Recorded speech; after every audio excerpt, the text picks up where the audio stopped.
the most exclusive, glittering gala in Manhattan. A woman, the secret founder of the world's most enigmatic fashion house, stands alone, an apparition in a simple dress her husband despised. His lover, dripping in conspicuous designer logos, pointed a perfectly manicured finger and let out a laugh that sliced through the room. "Did you make that yourself?" The crowd sneered, unaware they were witnessing the public humiliation of New York's most powerful secret. They thought she was a nobody, a discarded wife about to be traded in. They had no idea the plain dress she wore was worth more than every jewel in the room, because she didn't just wear the brand. She was the brand. Like this video right now, if you think quiet confidence always beats loud arrogance, and subscribe to the channel for more stories of ultimate revenge. The gold cage on Fifth Avenue, the silence in the Fifth Avenue penthouse was a living thing, dense, suffocating. It clung to the minimalist furniture and crept across the polished marble floors, a constant, unwelcome guest in the home shared by Vivian and Marcus Sterling. It was a silence born not of peace, but of 1,000 unsaid resentments. Vivian sat on a cream-colored sofa, a sketch pad open on her lap, but her charcoal pencil remained still. Her gaze was fixed on the sweeping view of Central Park, its autumn colors a vibrant tapestry that felt a world away from the sterile gray of her life. Marcus entered the room, not with a greeting, but with the rhythmic tapping of his thumbs on his phone screen. He loosened the silk tie from his neck, a gesture of a man shedding a disguise, though to Vivian, he never stopped wearing one. He was Marcus Sterling, a titan of private equity, a man whose photo frequently graced the pages of Forbes and the Wall Street Journal. He moved with an aura of unshakable importance, a gravitational force demanding admiration. For 10 years, Vivian had orbited him, a silent, inconsequential moon to his blazing sun. "Still wearing that?" he said, his eyes scanning her linen loungewear with contempt. It wasn't a question. It was an indictment. "I was working," Vivian replied, her voice soft, easily absorbed by the cavernous room. She closed the pad, hiding the intricate design she'd been perfecting. "Working," Marcus scoffed, a small, cruel smile playing on his lips. "Darling, your little hobby is charming, but let's not call it work. Work is closing a 9-figure deal, not drawing." He waved vaguely at her book, as if the concept itself was beneath his comprehension. His study, a sun-drenched room at the far end of the penthouse, was his sanctuary. Marcus called it her hobby room. He had no idea it was the global headquarters of a silent empire. He had no idea the sketches he despised were the genesis of Aura, the world's most enigmatic and coveted fashion house. A brand so exclusive it didn't advertise, had no street-level stores, and operated solely by referral to its clientele of billionaires, royalty, and A-list celebrities. They knew the brand only by its discreet logo, an elegant A stitched in silver thread, and its mysterious founder, known only by the same initial, A. "The gala is tonight, Vivian," Marcus continued, already heading toward his master suite. "The Metropolitan Museum Philanthropic Gala. Everyone who matters will be there. I need you to step up. For once." The words were a familiar sting. He saw her as a liability, a simple accessory he was obliged to carry. He wanted a trophy, and in his eyes, she was a participation ribbon. "I have a dress," she said, her voice steady, despite the tremor in her hands. "Is it the Chanel I sent over?" he called from the bedroom. "The black one. It's safe." Safe. The word was a cage. Her entire life with Marcus had been safe. A safe, respectable marriage to a powerful man. A safe, luxurious home. A safe, predictable existence where she was seen, but never truly noticed. But safety had begun to feel like a slow, elegant form of suffocation.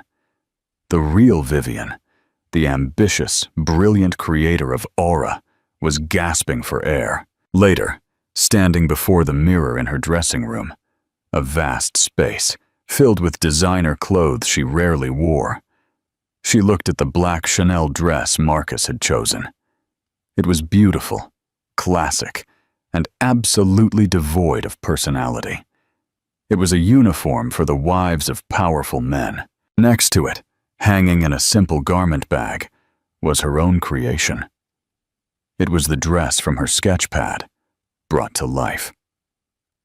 The fabric was a unique blend of silk and charcoal she'd developed with a small Italian atelier, a material that seemed to drink the light, shifting from a deep, bizarre gray to liquid silver with every movement. The cut was deceptively simple: a high neck, long sleeves, and a column silhouette that skimmed the body. But its genius lay in the details: a cascade of incredibly fine, hand-stitched pleats falling down one side. A signature aura technique, known by its devout followers as the cascade stitch. It was elegant, understated, and powerful. It was everything she was, and everything Marcus failed to see. Her phone vibrated on the vanity, a message from an unknown number. Her heart slammed against her ribs. It had been happening for months. Anonymous messages, glimpses of another woman's life intertwined with her husband's. A photo of two champagne flutes clinking. A female hand, blood-red nails, holding one of them. A shot of the view from a Miami hotel room the weekend Marcus was supposedly at a board meeting in Chicago. She never replied, never confronted him. The evidence was a cold, hard knot in her stomach, a truth she wasn't ready to untangle. Confronting him meant detonating the life she knew. She wasn't ready for the fallout. Not yet. Tonight, however, felt different. Marcus's callousness, his casual cruelty, had eroded her self-control. She looked from the safe Chanel to her own powerful creation. Putting on the Chanel would be another act of submission. Putting on the aura would be an act of quiet rebellion. It would be a secret worn on her skin, a shield only she understood. With a newfound resolve, she unzipped the garment bag. She would not be a ghost tonight. She would be herself. When she emerged from the bedroom, Marcus was waiting by the door, theatrically checking his Patek Philippe watch. He looked up, and his face registered a fleeting confusion before snapping back to his usual mask of disapproval. "What is that?" he demanded, his eyes scanning the dress. "Where is the Chanel?" "I decided to wear this instead," Vivian said, her voice level. "You decided?" He let out a short, humorless laugh. "It looks homemade, Vivian. We are going to be photographed. This is not the night for your little craft projects. Go change, now." The finality in his tone was absolute. It was an order. For 10 years, she would have obeyed. But tonight, the woman who built a $100 million company from scratch found her voice. "No," she said. It was a single, unheeded word, yet it hung in the air between them like a steel barrier. "I am wearing this dress." Marcus stared at her, his jaw tight with rage. He was about to argue, to command, but the chauffeur honked from the lobby. They were running late. With a sound of pure disgust, he stepped around her. "Fine," he snarled. "But when people laugh, don't come crying to me. Stay out of my way tonight. Mingle with the other wives. Just don't embarrass me." He stormed out of the penthouse without a backward glance. Vivian took a deep breath, the unique silk of her own design cool and comforting against her skin. He thought the dress was her weakness. He had no idea it was her armor. The unmasking at the Met Gala. The grand ballroom at the Met was a breathtaking spectacle of power and wealth. Towering arches, Priceless artwork and floral arrangements the size of small cars formed the backdrop for New York's elite. The air vibrated with a symphony of whispered conversations, the clinking of champagne flutes, and the near-constant flash of photographers. Vivian Sharp moved through it all like a phantom. As soon as they arrived, Marcus had abandoned her, marching off to shake hands with a senator with a practiced grip and smile. This was his home turf, and she was, as instructed, staying out of his way. She held a glass of champagne she had no intention of drinking. From the periphery, she watched the social ballet. The forced smiles, the air kisses that never landed, the shrewd eyes assessing every dress, every jewel for its worth and status. Her dress, in contrast, was a whisper. A few people glanced her way, their eyes passing over the simple dark silhouette, thinking nothing of it. Just another wife, unremarkable, easy to forget. The thought, which once would have stung, now brought a small, secret smile to her lips. Let them think that. Let everyone underestimate her. A sudden commotion near the grand entrance caught her attention. A new arrival was making an entrance, and it was not subtle. A woman with platinum blonde hair piled high, encased in a skin-tight, fire-red dress, covered in shimmering, unmistakable Gucci logos. A large matching clutch was tucked under her arm, and her wrist was heavy with a diamond-encrusted Rolex. She laughed, a loud theatrical sound designed to draw every eye in the room, and on her arm, beaming with possessive pride, was Marcus. The cold knot in Vivian's stomach tightened into a block of ice. It was her, Serafina Vance, the woman from the anonymous photos, the blood-red nails. Seeing her in person, clinging to her husband at the most public event of the year, was a different kind of pain. It was a brazen, public declaration of his betrayal. He wasn't even trying to hide it. Marcus led the woman through the crowd, introducing her not as a date, but with a thin veneer of professionalism that fooled no one. "She's Serafina Vance," Vivian overheard him telling a banking CEO. "An incredibly talented marketing consultant, instrumental in our new European expansion." Vivian watched as Marcus's hand settled possessively on the small of Serafina's back, a gesture of intimacy he hadn't shown her in years. She felt a wave of nausea. She needed to leave. But then, Serafina's gaze swept the room and landed directly on her. A slow, venomous smile spread across her perfectly painted red lips. She whispered something into Marcus's ear, and he followed her gaze. His expression soured, a flicker of annoyance before being replaced by something crueler. Amusement. They began to walk toward her, cutting directly through groups of guests, creating a path, a silent announcement that a confrontation was imminent. The crowd parted slightly, sensing the looming drama.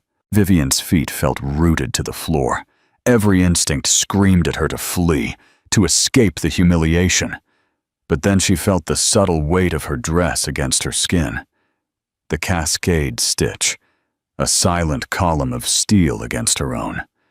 She had spent a decade shrinking herself to be small and acceptable for Marcus's world. No more. She lifted her chin, her expression serene, and waited. Serafina stopped a foot away from Vivian.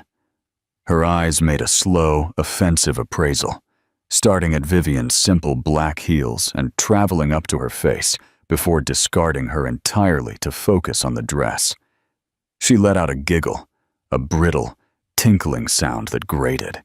"Well, well, Marcus," Serafina said, her voice loud enough for at least a dozen people to hear clearly. She didn't even look at Vivian, directing her words to Marcus as if his wife were an inanimate object. "I see what you mean. You really let her out in that."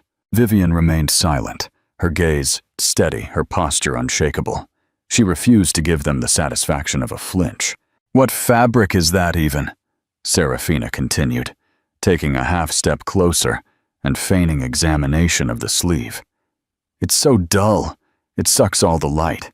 In such a beautiful room, darling, you're not supposed to disappear." She punctuated her statement with a condescending pout, then looked to the listening crowd, soliciting their affirmation. Marcus, to his eternal shame, played his part. He smirked, a look of shared mockery passing between him and his mistress. "I tried to tell her, darling. I bought her a gorgeous Chanel dress. Classic, elegant. But she insisted on this little craft project." "Oh, darling, did you make it yourself?" Serafina finally deigned to look Vivian in the eye, hers wide with faux sympathy. "How quaint. Did you take a class? It's just the stitching here." She gestured with a long, red lacquered nail toward the intricate cascade stitch. "It's all bunched and strange. It looks like it was made in a home ec class. You know, for a man of Marcus's status, one would expect his wife to at least wear something that wasn't a cry for help." The insult was precise, designed to inflict maximum damage.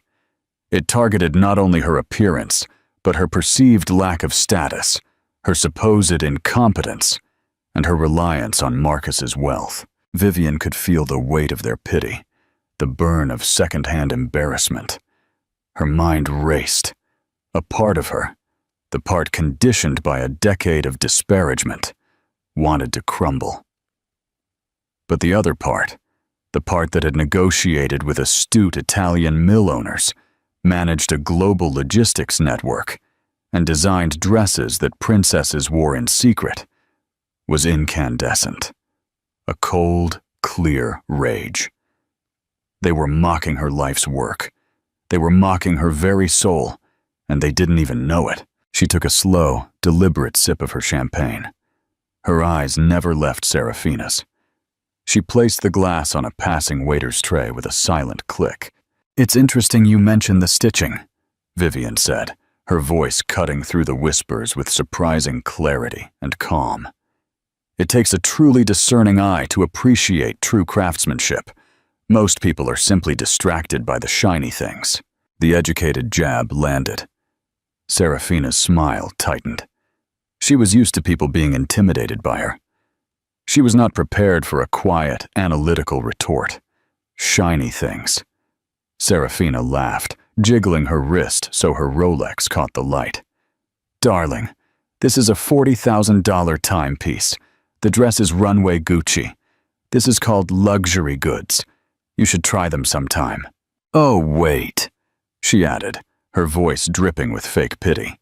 "I'm sure Marcus can get you a nice allowance boost if you ask sweetly." Marcus put his arm around Serafina's waist, pulling her closer in a gesture of solidarity. "Enough, Vivian. You're making a scene. Serafina is just being honest. It's not a flattering look." "Honest?" Vivian's gaze locked onto her husband, the man she had once loved. To see him standing there, defending the woman he was sleeping with while publicly humiliating her, finally severed the last thread of affection she felt for him. The knot of pain in her stomach didn't disappear.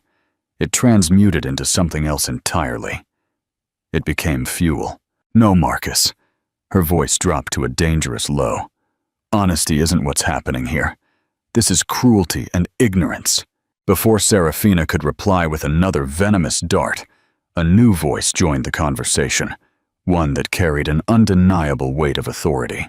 Ignorance is the correct word. The small crowd parted slightly, and a woman with sharp, intelligent eyes and a severe silver bob haircut stepped forward. She was impeccably dressed in a bespoke suit. Vivian recognized her instantly. It was Helena Thorne, the legendary editor-in-chief of Vogue USA. The only person in the room whose opinion on fashion was not an opinion, but a verdict, and she was staring with an expression of absolute reverence at Vivian's dress. Helena Thorne was not a woman given to flights of fancy. She had reigned over the fashion world for 3 decades with an iron will. Tonight, she was at the gala out of professional duty, finding the entire affair predictable and tedious, until she saw the dress. Her attention had been caught not by the drama of the confrontation, but by a flash of movement. A woman in a dark gown had moved, and for a split second, the light had caught a cascade of fabric down her side that moved with an almost organic fluidity. It was a ripple of liquid shadow. Helena's breath hitched. She pushed closer, her journalistic instincts buzzing. She recognized the latent tension around the small group, the classic tableau of the powerful husband, the flashy mistress, and the beleaguered wife. But she tuned out the screeching voice of the blonde woman. Her focus was entirely on the dress worn by the calm, poised brunette. The fabric was extraordinary, a silk and charcoal blend, with a matte finish that defied the ballroom's brilliant lights. It was a statement of anti-statement, a confident rejection of the night's ostentatious theme. And then there was the stitching. Helena's heart began to beat faster. It was not bunched and strange, as the blonde had so ignorantly claimed. It was a marvel of technical skill, the cascade stitch, a signature so unique, so difficult to execute, that it could only belong to one designer. Aura. For the past 2 years, Aura had been the fashion world's obsession. The brand had sprung from nowhere, appearing on a handful of meticulously chosen A-list actresses who refused to name the designer. Its pieces were unattainable, almost mythical. There were no press releases, no interviews, no fashion shows. The only way to acquire a piece was to be personally invited. The brand's founder was known only as A figure more mysterious than Banksy. Helena had seen photographs of the few existing Aura pieces, studying them with the intensity of an art historian. She knew the cascade stitch, but the dress this woman wore was different. It was more advanced, more refined. It had to be a new, custom piece, haute couture from the founder's private atelier. Ignorance is the correct word, Helena said, her voice cutting the tense atmosphere. She stepped into the circle, her formidable presence instantly shifting the balance of power. She completely ignored Serafina and Marcus. Her attention was wholly fixed on Vivian. "I apologize for interrupting," she said, her tone respectful, almost reverent. "But I've been watching your gown for the last 10 minutes. It is without question the most magnificent piece in this room tonight." A collective gasp went around the onlookers. Serafina's jaw slackened. Her smug expression crumbled into confusion. Marcus looked annoyed. Who was this woman to interrupt his drama? Helena took another step closer to Vivian, her eyes tracing the line of the cascade stitch with professional adoration. "That gown, it's an Aura, isn't it?" The name dropped like a bomb. Whispers erupted. Aura, the brand everyone wanted, but no one could get. Serafina scoffed, trying to regain control. "A what? It looks like something from a department store basement." Helena didn't even grant her a glance. Her sharp gaze remained fixed on Vivian. "But this design," she continued, her voice filled with intellectual excitement. "I've never seen it cataloged. The stitching work is a level above the main collection. It's from the new Atelier collection, isn't it? A private commission?" The entire social ecosystem of the gala seemed to freeze. Gossip, networking, flirting. It all ceased as everyone within earshot strained to listen. The demure and berühmte wife of Marcus Sterling was wearing a custom gown from the world's most mysterious and exclusive fashion house. The narrative had just taken a sharp turn. Marcus was staring at Vivian, a flicker of disbelief in his eyes. He knew the name Aura. One of his wealthiest clients, a Saudi princess, had been on a wait list for an Aura coat for over a year. Vivian felt a rush of adrenaline. This was the moment, the precipice. She could retreat into the shadows or step into the light. She met Helena Thorne's inquiring, intelligent gaze and saw not a threat, but an ally. She gave a small, "It is." The confirmation sent another shockwave through the crowd. Helena leaned in slightly, her voice dropping to a conspiratorial whisper. yet still audible to those nearby. "I must know. My magazine has been trying to land an interview with the founder for a year. The secrecy is maddening. No one knows who they are. They only go by A." The stage was set. The audience was captive. Vivian took a slow breath. She looked past Helena. Her gaze settled on her husband's stunned face, and then on Serafina, who was now a mask of pure, baffled fury. She held their stares as she spoke the line that would shatter their world. "I didn't acquire it," Vivian said, her voice perfectly calm, perfectly clear. "I designed it. I am A." For one heartbeat, the only sound was the faint, distant melody of the string quartet playing in the main hall. The 60 or so people in the immediate vicinity froze, processing the words that had just been uttered. "I am A."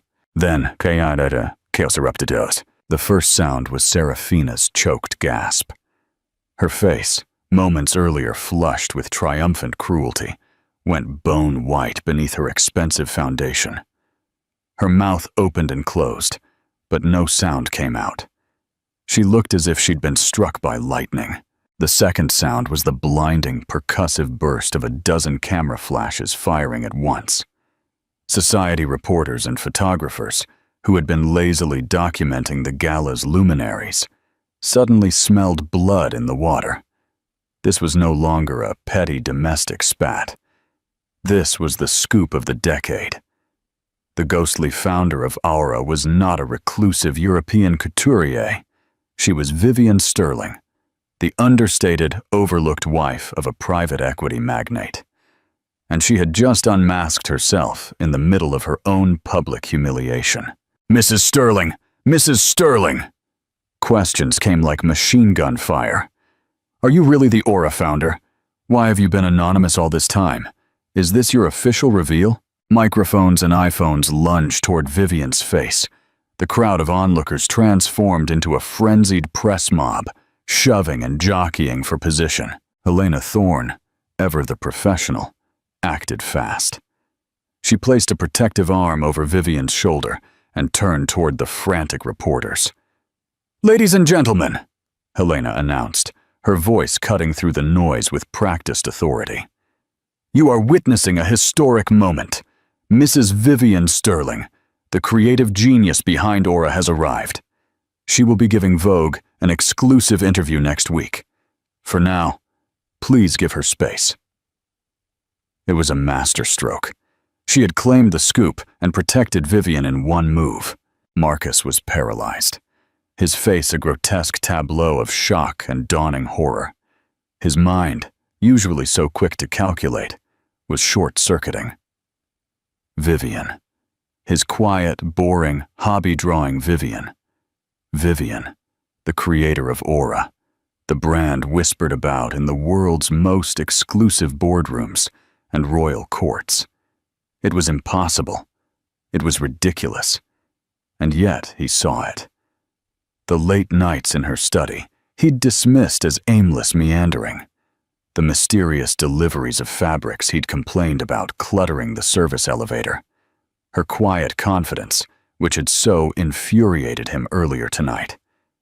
It all clicked into place with sickening clarity. The woman he had spent a decade systematically underestimating, the woman he had just publicly shamed, was not only wealthy in her own right. She was a cultural force, a creator, an artist, a titan in a world he couldn't even comprehend, let alone enter. The power dynamic of their entire marriage had just reversed in the most spectacular way imaginable. But it was Serafina's reaction that was most telling. Color was returning to her face in patchy red splotches of pure rage and mortification. The gown she was wearing, the Gucci logos that had been her armor, her symbol of superiority, now looked utterly pathetic. It was mass-produced luxury, a loud, desperate scream for attention. The dress Vivian wore was the opposite. It was a whisper of true power, a secret handshake among the global elite. And Serafina had just called it homemade trash in front of Helena Thorne. She stared at the cascade stitch on Vivian's dress, the very detail she had mocked, and saw it for what it was. A mark of genius. The crowd was no longer looking at her with envy. They were looking at her with contempt. Marcus, finally reacting, scrambled to save the situation. His career was built on perception, and the perception of this moment was catastrophic. He tried to force a proud, supportive smile onto his face. "Of course," he boomed, stepping forward and attempting to put his arm around Vivian. "I have always been my wife's biggest supporter. Her creativity is boundless. We just wanted to keep it private for her sake." It was a weak, transparent lie, and everyone knew it. Vivian took a subtle step to the side, causing his arm to drop awkwardly into the empty space between them. The rejection was silent, but under the glare of the flashes, it was devastating. It was a clear, public separation. She turned to Helena, completely ignoring her husband. "Thank you, Helena. An exclusive interview sounds marvelous. Shall we have our teams connect tomorrow?" "Absolutely, dear," Helena beamed. She had her headline, "The Unmasking of A." Empowered, Vivian turned and began to walk away from the scene of her humiliation, which had now become the stage for her coronation. She did not retreat. She walked deeper into the heart of the gala. The sea of people parted for her as if she were royalty. The whispers that followed her now were not of pity, but of awe. She passed a reflective marble column and caught sight of herself, a woman in a simple dark dress. But for the first time, she was not a phantom. She was a contained, silent thunderstorm, ready to strike. She had not just reclaimed her narrative, she had set it on fire. The final word. The explosion from the gala was not a contained event. It was a nuclear detonation that sent shockwaves worldwide. By the time Vivian returned to the penthouse alone, the story was already the #1 global trending topic. Aura founder, Vivian Sterling. The dress. Her phone, which had been silent for years, was a brick of notifications. The headlines were sensational. The fashion phantom revealed, from dismissed wife to design mogul, the story that rocked the Met Gala. Serafina Vance had instantly transformed from an object of envy into a global meme. Her name became shorthand for ignorant arrogance. Serafina the Snooty was the internet's preferred nickname. Vivian took off her heels and walked to the floor-to-ceiling windows, looking out at the glittering city that now hummed with her name. She felt a profound sense of release, as if she had been holding her breath for 10 years and had finally exhaled. The fear was gone, replaced by a steely calm. The sound of the penthouse door slamming open made her turn. Marcus stumbled in, his face pale and haggard. His perfect tuxedo was rumpled, his tie undone. He looked like a man who had just survived a shipwreck. "Vivian," he croaked, his voice hoarse. "You have to help me. You have to issue a statement. Tell them I was aware. Tell them it was a marketing stunt we planned together." Vivian simply looked at him, her silence more damning than any accusation. "Do you understand what has happened?" he ranted, pacing the room like a caged animal. "My phone hasn't stopped ringing. My investors, my partners, they are laughing at me. It makes me look weak, powerless." "You are weak, Marcus," Vivian said, her voice devoid of emotion. "And you are a fool. You stood there and let that woman tear me down to boost your own pathetic ego." You smirked. I will never forget that smirk. Desperation seized him. He changed tactics. His voice softened, turning supplicating. "Vivian, Josie, please. Think of everything we built together, this home, our life. I love you. I was an idiot. I was stressed about work. She meant nothing to me. It was a mistake. Let's fix this. We can be a power couple, you and I. Sterling and Aura. We can be unstoppable." It was the most pathetic, transparent display she had ever witnessed. He didn't love her. He loved what she now represented. Power, prestige, and a level of cultural cachet his money could never buy. "There is no we, Marcus," she stated, walking toward her bedroom. "There is you, and there is me. And as of tonight, our lives are no longer connected." She paused at the entrance. "My lawyer will be sending documents to your office in the morning. I expect you to be gone when I return." "Return from where?"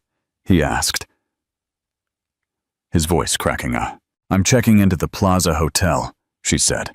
"I need a place to work where I'm not bothered by the stench of betrayal." The legal dissolution of their marriage was, despite everything, an anticlimax. Vivian sat in a sterile, glass-walled conference room, the final divorce decree spread before her. The public disgrace clause, a relic of a time when Vivian had a foresight she didn't even know she possessed, had been Marcus's undoing. The court of public opinion had already delivered its verdict, and the legal one was mere formality. As Vivian picked up the heavy gold-plated pen, she felt no anger or triumphant joy. She simply felt light. For 10 years, the name Vivian Sterling had felt like a costume she wore. By signing this paper, she was shedding a skin that had become too tight. With a steady hand, she signed her name, her own name, reclaimed. Final reflection and call to action. Vivian's story is a powerful reminder that true value is measured not in flashy logos or the approval of others, but in the quiet confidence of your own creation. She traded a toxic marriage for a global empire, proving that the best revenge is not just living well, but building a legacy that they can only watch from the outside. She didn't need to scream to be heard. Her genius whispered, and the world leaned in to listen. Tell us in the comments. What did you think of the ultimate fate of Marcus and Serafina? Do you think the karma was fair to them?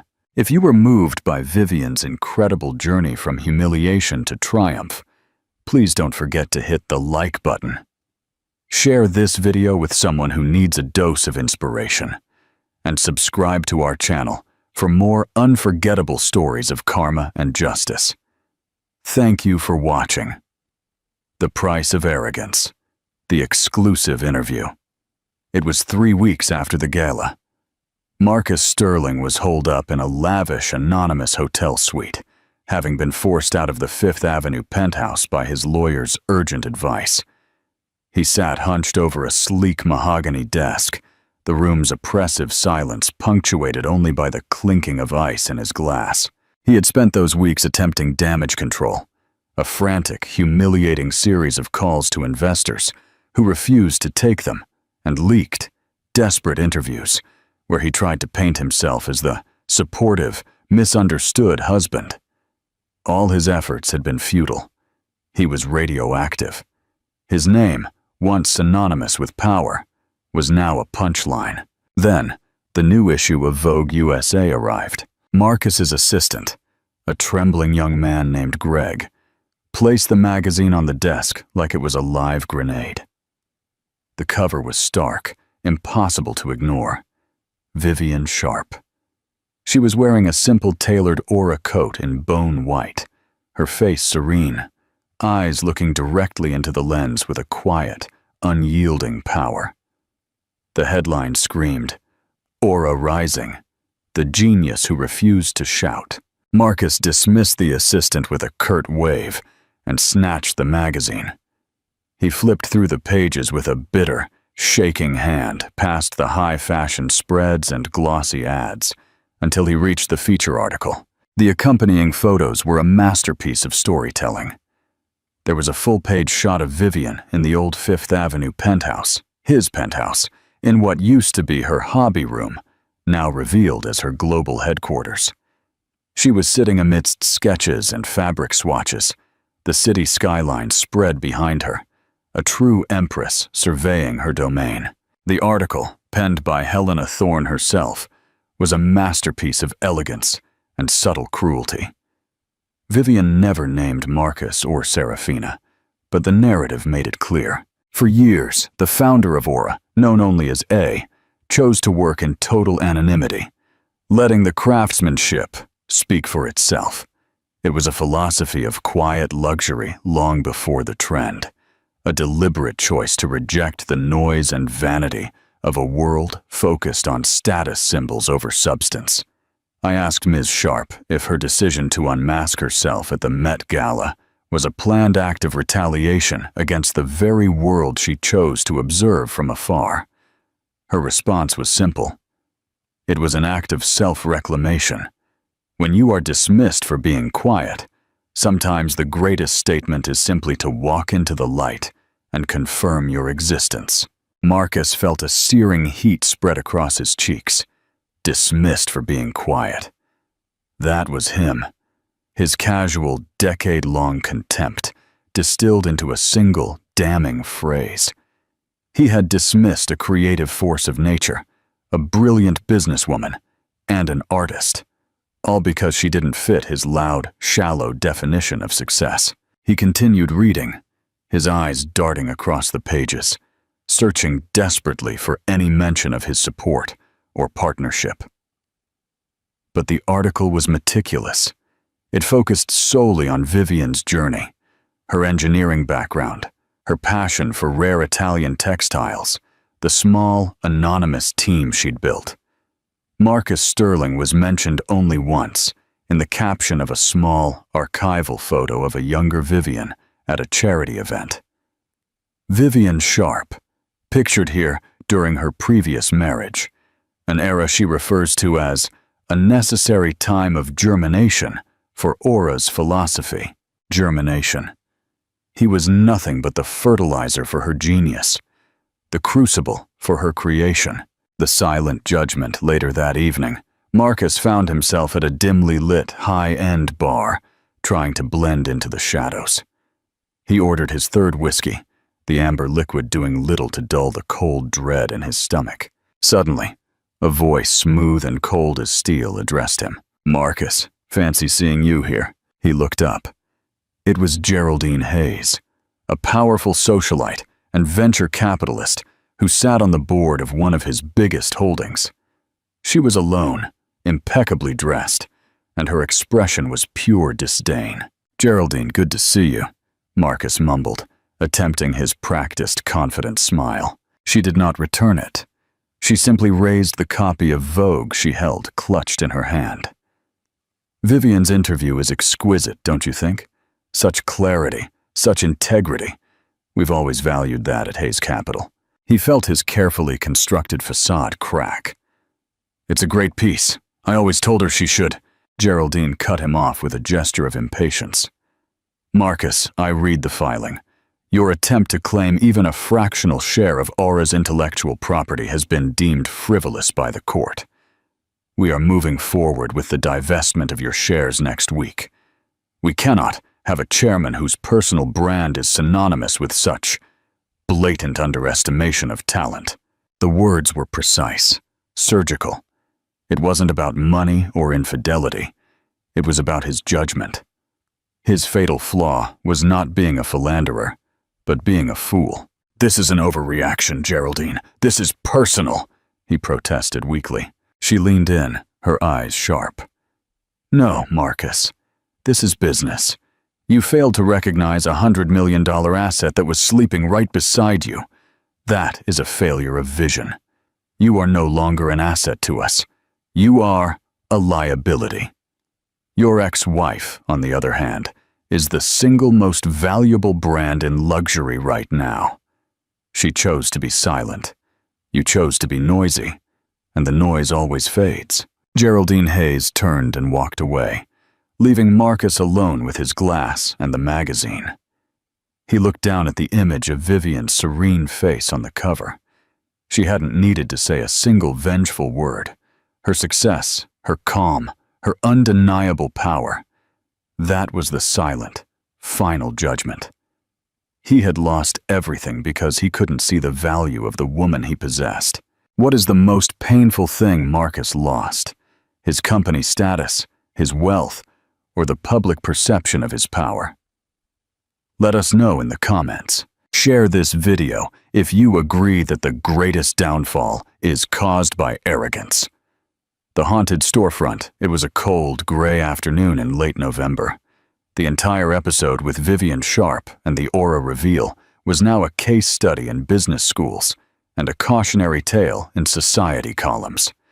The name Serafina Vance had been permanently replaced by the nickname the internet had bestowed upon her, Serafina the Snooty, the woman who mistook true luxury for a homemade craft project. Serafina was pacing inside a cavernous, empty retail space on Madison Avenue. Just 6 months ago, she was at the peak of her consulting career, her services sought after by major European luxury brands, eager to break into the exclusive New York market. Now, she was negotiating the rental of this space for a small, obscure accessories line, a desperate attempt to reinvent herself. She stopped by the large glass window, adjusting the collar of her expensive, yet now slightly dated coat. Her trademark bright red nails, once a symbol of her brazen confidence, now seemed a touch vulgar. A young woman in a chic, understated cashmere sweater paused outside the window, talking animatedly on her phone. Serafina caught a snippet of the conversation. No, seriously, imagine the lack of taste. Calling an aura piece homemade. She didn't just lose her man. She lost her social relevance. No one trusts her judgment now, darling. Not after the Vogue article proved she couldn't spot quality if it slapped her in the face. The young woman, who was likely an up-and-coming social media stylist, laughed brightly and walked away, completely oblivious to Serafina's presence. Serafina clenched her fists. It was always about Vivian now. Vivian's silence had become a symbol of integrity. Serafina's loudness, a symbol of ignorance. The brands she had once represented, the very Gucci logos she had used as a weapon, had quietly distanced themselves, unwilling to associate with a figure who had become a global shorthand for social faux pas. The empty phone. Her phone buzzed, but it wasn't a call from a client. It was an email from her landlord, reminding her that the deposit was overdue. Suddenly, the bell on the storefront door chimed softly. A woman entered. Tall, impeccably dressed in a muted gray tailored suit. Serafina brightened, forcing a professional smile. "Ms. Vance?" the woman asked, her voice cool and measured. "Yes, I'm Serafina Vance. Are you here about the consultation for—" The woman cut her off with a polite, firm lift of her hand. "I'm here from Sterling & Associates," she said, naming Marcus's crumbling private equity firm. "I'm delivering a document." She handed Serafina a heavy manila envelope. Serafina's heart sank. She recognized the typeface on the return address. "Oh, is this from Marcus? What is this about?" "Mr. Sterling instructed me to deliver this. He stated it contains a formal notice of termination of your association, effective immediately. It also includes an invoice for all outstanding fees related to the liquidation of assets associated with Project Red Velvet, the code name for your marketing initiative last summer." The phrase Project Red Velvet was a final, cold jab, a sterile, corporate reference to their sordid affair. Marcus, now drowning in his own financial and social ruin, was cutting every single non-essential anchor. And Serafina, the dazzling accessory he had once paraded, was just another liability to be liquidated. Serafina felt her meticulously applied composure crack. "He can't do this! I have emails! I have proof we were—" "Ms. Vance," the woman interrupted, her tone flat. "The firm is dissolving. Mr. Sterling is focused on legal matters and has instructed all non-core expenditures to cease. He specifically requested that I convey this message. Tell Ms. Vance that sometimes the simple, handmade items last longer than the factory-produced knockoffs." The woman turned and walked out, her footsteps echoing on the bare marble floor. Serafina stood alone in the empty storefront. She looked at the heavy envelope, a bill for their brief, destructive fling. She looked at her reflection in the glass, a woman dressed in loud luxury, utterly, devastatingly alone. She had spent her career trying to buy and brand a sense of superiority, only to be dismissed by her lover with a mocking paraphrase of her own cruel words. The greatest irony was complete. Serafina, the queen of status, had become a rejected, disposable commodity. Do you think Serafina deserved this outcome? Or was Marcus simply deflecting his own failures onto her? Share your thoughts in the comments. Subscribe to the channel and hit the bell for more stories where social karma serves justice cold. The future of Aura. A conversation with Vogue. The vision for quiet luxury. It was a crisp morning in the Plaza Hotel suite. Sunlight streamed through the tall windows, illuminating rolls of exquisitely soft fabrics draped over minimalist furniture. Vivian Sharp, now the public face of Aura, sat across from Helena Thorne, the formidable editor-in-chief of Vogue USA. They were reviewing the final proofs for Vivian's exclusive feature. Helena set down her teacup, her gaze sharp and penetrating. Vivian, your story is a cultural phenomenon. It has validated a seismic shift in consumer desire, the rejection of loud logos for quiet, undeniable quality. But now the world is watching. They want more. They want Aura to shout.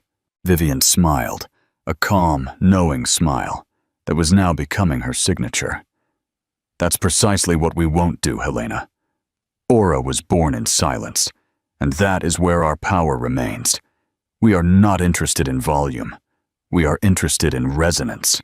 But how do you scale a philosophy of unmarketing? Helena pressed, flipping to a stunning photo of the cascade stitch dress. Your valuation has multiplied tenfold. Your demand is infinite. The market requires growth. Vivian leaned forwards, her eyes bright with creative focus. We will grow, but vertically, not horizontally. We will remain small, exclusive, and excruciatingly slow. Our growth will be measured in the quality of the thread, not the quantity of the stores. She picked up a swatch of custom-dyed silk. My philosophy is this: Aura is not for those who want to be noticed, but for those who want to be remembered. We will introduce bespoke atelier lines that take months to create. We will partner with small, sustainable European mills. We will make scarcity our most valuable asset. The minute we become available to everyone, we lose the very essence that made us desirable to the world's elite. That quiet, confident secret. The public persona. Helena nodded slowly, her interest clearly piqued. So, the woman who spent a decade hiding behind the initial A now embraces the spotlight. How do you reconcile the need for privacy with the demands of public leadership? You're a CEO now, Vivian, not just a designer. I am learning to separate the two, Vivian admitted. The artist, the creator, still needs that silence to germinate ideas, as I called it in the article. She paused, a shadow of her past crossing her face. But the woman who was publicly underestimated and shamed now understands her responsibility. My public role is to stand as a testament. Never allow someone else's narrow vision of you to define your worth. She met Helena's gaze. My company is built on integrity. My leadership will be too. I will use the spotlight to champion sustainable craftsmanship and to support women who have also been overlooked or dismissed in the corporate world. That is the only noise Aura will make. Helena smiled, a rare sign of genuine approval. You are more than a designer, Vivian. You are a movement. And you've given us the story of the decade. Your triumph over Marcus Sterling and the Serafina the Snooty incident will forever be remembered as the moment the old luxury guards fell. The final step, speaking of which, Helena said, gathering her papers. The question that remains, and one I feel compelled to ask. Now that you have the wealth, the power, and the freedom, Is there any room left in your life for something personal? For love? Vivian looked out the window at the bustling, unapologetic city. She thought about the cold, isolating silence of the old penthouse and the warm, purposeful quiet of her new life. Love used to be a safe, predictable contract, Vivian said thoughtfully. A compromise. I will never compromise myself again. She turned back, her eyes twinkling. Aura's future is about creating something exquisite and enduring. And perhaps that same philosophy applies to my personal life. If love is to enter my life, it must be the very best. A custom fit, not a ready-to-wear obligation. She stood up, extending her hand to Helena. Thank you for capturing this moment, Helena. I trust you to tell our story with the precision and respect it deserves. Helena shook her hand, her expression one of utter conviction. It will be a masterpiece, Vivian, a testament to the fact that the most injurious thing you can do is underestimate a woman who chooses to build her own empire in silence. The custom-fit connection, the architect of joy. It had been 18 months since the Met Gala detonation. Aura was now a global phenomenon, the undisputed leader of the quiet luxury movement. Vivian, the visionary A, had moved her headquarters to a magnificent airy loft space in downtown Manhattan, a place where the silence was filled with creativity, not resentment. She was no longer preoccupied with Marcus Sterling's downfall or Serafina Vance's public ridicule. Her focus was entirely forward, on the next collection and the next architectural challenge.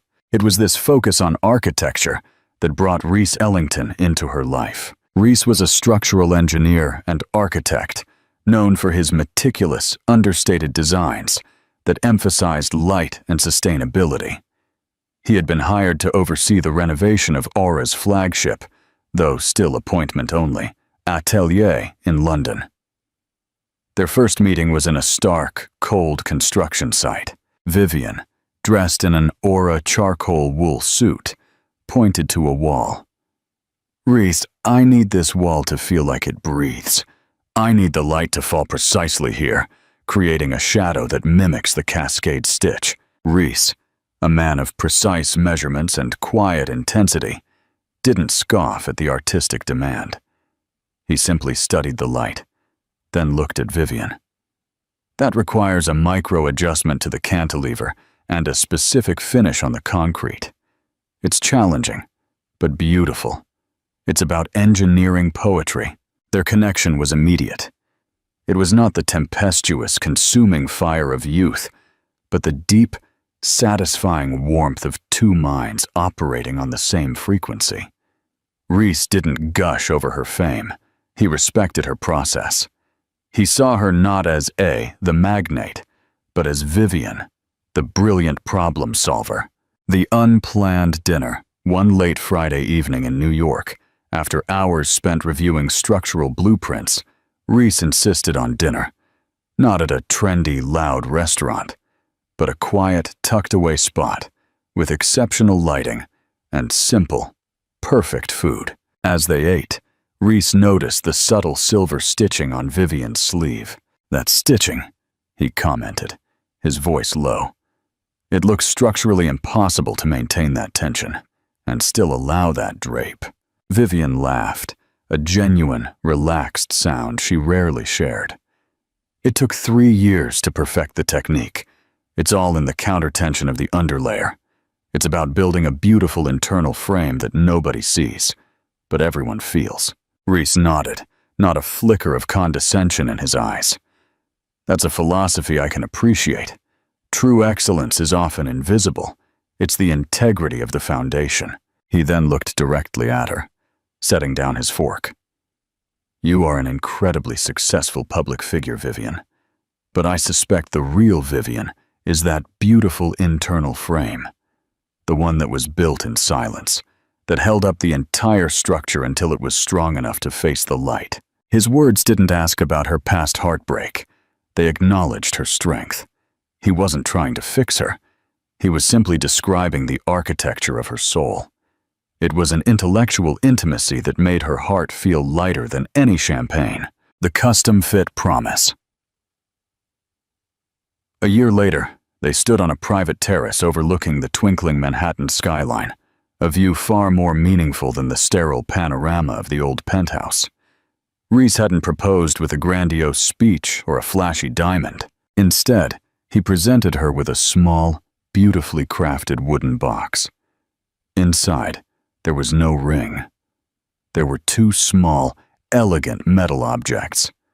One was a tiny, perfectly miniature silver hook, the kind used in haute couture closures. The other was a tiny bronze loop, an architectural anchor he'd designed. "When I design a structure, Vivian," Reese said, his voice earnest, "I make sure every piece is load-bearing and perfectly counterbalanced. I spent a long time thinking about what would truly fit you." He took her hands. "The hook is you, the quiet, meticulous artistry that fastens everything together. The loop is me, the steady, strong foundation that wants nothing more than to hold you in place without suffocating you." He smiled, a gentle warmth in his eyes. No compromise, no pretense, just two strong, beautiful pieces that connect without either one losing its function. A true custom fit. "Vivian, will you let me be your custom fit?" Tears welled in Vivian's eyes. It was not the emotional storm of a dramatic love story, but the profound, quiet certainty of a life finally aligned. This man didn't see her as a trophy or an asset. He saw her as a design worth his most meticulous effort. "Yes, Reese," she whispered, her voice filled with a peaceful joy. "It's the only design I've ever truly needed." She had built her empire in silence, but her heart had found its perfect, lasting resonance. The woman who once wore an invisible costume now wore her own beautiful, enduring truth. Vivian's journey is the ultimate lesson in discerning value. Never settle for mass-produced relationships when you are a custom-designed masterpiece. She found that the greatest luxury isn't owning things that shout, but possessing the quality of a love that whispers and endures. Tell us in the comments, which of Vivian's partners, Marcus, the obligation, or Reese, the custom fit, do you think represented true power? If Vivian's custom fit ending gave you hope, please like this video, share it with a friend, and subscribe to our channel for more tales of triumph and elegant justice.